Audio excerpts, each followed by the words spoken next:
The biggest culinary myth? Pasta water should not be as salty as the sea, because if you've ever tasted the ocean, it's disgusting. Nobody wants to cook in that.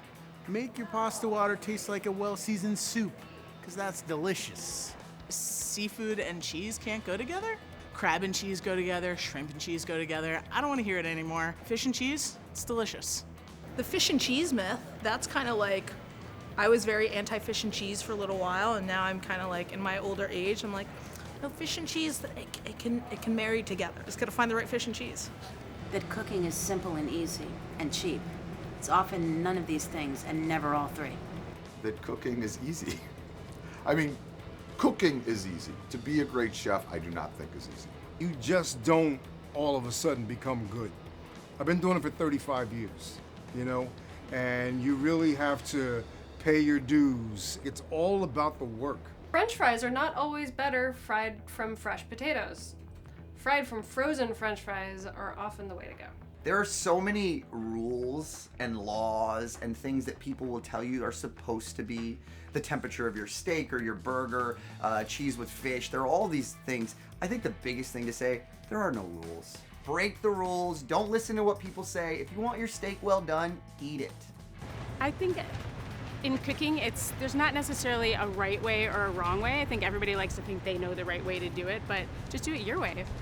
People think that chefs cook for themselves, like fine dining dishes every day, and that's totally not true. Hamburgers and hot dogs are not sandwiches. Hamburgers and hot dogs are hamburgers and hot dogs. They're not sandwiches. I would never call that a sandwich. No, I would never call that a sandwich. All salt is not the same. Table salt and kosher salt.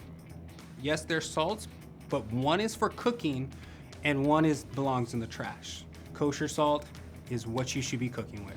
That you have to have an education to make great food. Half the people I love to eat with, they've never been to even school. Everybody thinks if they want to be a chef, they have to go to culinary school. You don't. You can literally just go find a restaurant that you like in your hometown and start there. I'm a big believer that like anyone can cook. It's really about the passion that they have for it. People having to train and work with, great chefs all their lives and to become a great cook, really not true. It really is about the passion. That Mexican food is only fried and greasy. I actually don't mind that. Underestimate us. We'll come out swinging with flavors. Mexican cuisine is not fast food. Everybody knows a tortilla or a taco, but it's so intriguing and so difficult because of a mole or sauces that take days or a birria that takes 24 hours to cook. A lot of people think Korean food they think kimchi, they think all these really stinky foods when it comes to Korean food, but really this cuisine is very straightforward. I feel like it's the best comparable Asian cuisine to Americans because it's so simple. 100% searing meat seals in the juices. It's a myth. It's a myth. I'm sorry to anybody that thinks so, but it's a myth. The biggest culinary myth to me that needs to be busted is when people say the reason why this tastes good is because of the love that I put into it. It has nothing to do with why something tastes good. Technique and skill will trump the love that you have for something any day of the week. Oh, I mean, something I've seen so much of recently is like people washing their chicken. I feel like that's like a thing that's going around. Don't wash your chicken, people. Just don't do it. That it's okay to use truffle oil.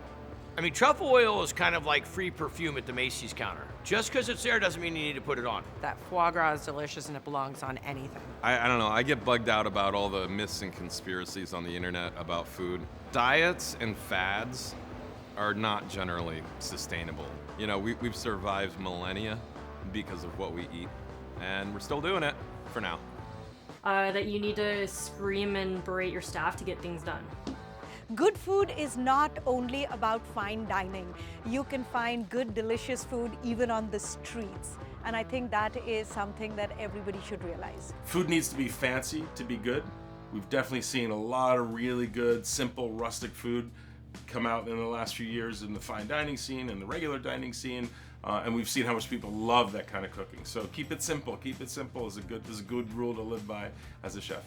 Sushi is only fine dining because it used to be a street snack. That MSG is bad for you. that MSG, that there's something wrong with it. Well, glutamates are naturally occurring in foods like mushrooms and tomatoes, but they're most often found in fermented foods. MSG is great, and it's fantastic to cook with. Can you overdo it? Yes, you can overdo anything, but it's not going to do anything to you. So let's just get rid of that whole anti-MSG rant. MSG is great. You have to wear gloves in the kitchen. For some reason in the world feels more comfortable if they see you with gloves on, and 9 times out of 10, those gloves are more contaminated than your hands. One is that you have to put oil in your pasta water. That is absolutely a myth. You do not need to do that. All you need to do when you put in the pasta into boiling water, salted boiling water, make sure it's salted, is just give it a good stir to get it going. Like separate everything. I think that everything has to stay in a region unto itself. I think it's fine if something from Italy meets something from Korea. The idea that everything needs to be like separated and kept that way, no thanks. A lot of people think that pre-salting proteins is a bad idea.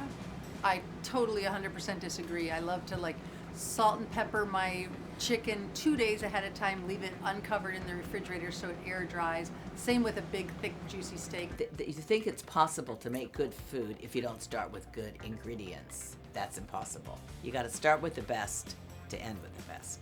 Most chefs know this, but you do not need, like, to make Béarnaise or Hollandaise or Maltaise, you don't need to do it in a double boiler.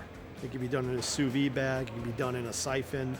So you do not need a double boiler to make one of the 5 mother sauces. You don't need to sharpen your knives all the time. You need to hone your knives every use.